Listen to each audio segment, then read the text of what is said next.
নম্রতার শক্তি হজরত মুসা আলাইহিসসালাম ও আল্লাহর প্রিয় বান্দা। বিসমিল্লাহির রহমানির রহিম।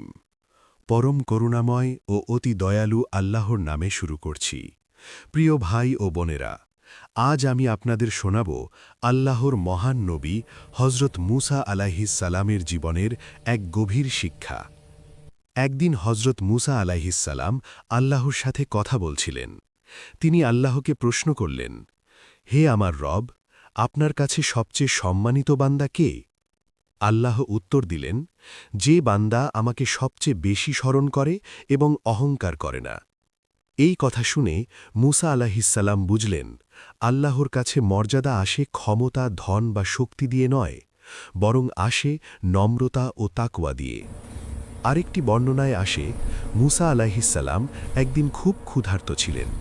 তিনি আল্লাহর কাছে দোয়া করলেন সামান্য খাবারের জন্য।